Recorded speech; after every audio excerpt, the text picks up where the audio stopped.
সুস্বাদু খাবারের নাম নিলেই প্রথমেই উঠে আসে মশলার ব্যবহার। দেশভেদে মশলার ব্যবহার হয় ভিন্ন ভিন্ন। কেউ ঝাল বেশি খায়, কেউ কম, কেউ হলুদ বেশি খায়, আবার কেউ কম। অঞ্চল ও জাতিভেদে মশলার ব্যবহার ভিন্ন ভিন্ন। মধ্যকথা, পারফেক্ট একটি রান্না করতে মশলা একটি গুরুত্বপূর্ণ উপাদান। কিন্তু জানেন কি কোন মশলা বিশ্বের সবচেয়ে দামি? বিশ্বের সবচেয়ে দামি মশলা, যার দাম কেজি প্রতি $5,000 থেকে $10,000 পর্যন্ত হতে পারে। লাল সোনা নামে পরিচিত এই মশলা সব অঞ্চলেও জন্মায় না। বিশেষ বিশেষ অঞ্চলে এটি চাষ হয়। বলছিলাম জাফরানের কথা। এই মশলার রয়েছে অসাধারণ গল্প, যার জন্য মানুষ যুগ যুগ ধরেই মোহিত হয়েছে। জাফরানের উৎপত্তি ক্রোকাস স্যাটিভাস নামের এক বিশেষ ফুল থেকে। প্রতিটি ফুলের কেন্দ্রে 3টি লালচে কমলা পুংকেশর থাকে। এগুলোকেই আমরা জাফরান নামে চিনি। প্রাচীনকাল থেকেই এটি পরিচিত লাল সোনা নামে। এর উৎপাদন সবচেয়ে বেশি হয় ইরানে, যেখানে বিশ্বের 90% জাফরান চাষ করা হয়। জাফরানের প্রতিটি অংশ সংগ্রহ করা হয় মানুষের হাতে। প্রতি কেজি জাফরান তৈরি করতে প্রয়োজন পড়ে প্রায় 1.5 থেকে 2 লক্ষ ফুল। চাষিরা সূর্য ওঠার আগেই এই ফুল সংগ্রহ করেন, কারণ সূর্যোদয়ের পর পুংকেশর নষ্ট হতে শুরু করে।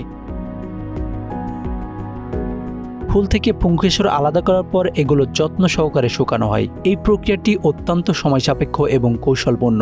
এই কারণেই জাফরানের দাম আকাশচুম্বী। ইরানের পর কাশ্মীর, আফগানিস্তান, স্পেন, গ্রিস এবং মরক্কোতেও জাফরান উৎপন্ন হয়। তবে কাশ্মীরি জাফরান তার গুণগত মানের জন্য বিশেষভাবে পরিচিত। কাশ্মীরের পানিতে ধোয়া জাফরানের রং এবং গন্ধ পৃথিবীতে অনন্য। জাফরানের ইতিহাস বহু পুরানো। প্রাচীন মিশর থেকে শুরু করে রোমান সাম্রাজ্য পর্যন্ত এটির ব্যবহৃত হয়েছে। মিশরের রানী কিউপ্লেট্রা জাফরান ব্যবহার করতেন তার রূপচর্চার কাজে। মধ্যযুগে জাফরান ছিল বিলাসিতার প্রতীক এবং চিকিৎসার উপাদান। আজও জাফরান রান্নায় একটি অপরিহার্য উপাদান। বিরিয়ানি, পায়েস, মিষ্টি, এমনকি চায়েও জাফরান ব্যবহার করা হয়। এটি শুধু স্বাদই বৃদ্ধি করে না, বরং খাবারে আনে দৃষ্টিনন্দন রং। জাফরানের রয়েছে ঔষধি গুণ। এটি মানসিক অবসাদ দূর করে, রোগ প্রতিরোধ ক্ষমতা বাড়ায় এবং রক্তচাপ নিয়ন্ত্রণে সাহায্য করে। আধুনিক গবেষণায় এটি ক্যান্সারের মতো রোগ প্রতিরোধের ক্ষেত্রেও কার্যকর বলে প্রমাণিত হয়েছে। যদিও জাফরান চাষিদের জন্য একটি অর্থনৈতিক ভরসা, তবু তাদের জীবনে রয়ে গেছে নানা চ্যালেঞ্জ। পরিবেশগত পরিবর্তন, চাষের জন্য প্রয়োজনীয় জল এবং আন্তর্জাতিক বাজারের প্রতিযোগিতা তাদের ভবিষ্যৎকে অনিশ্চিত করে তুলছে।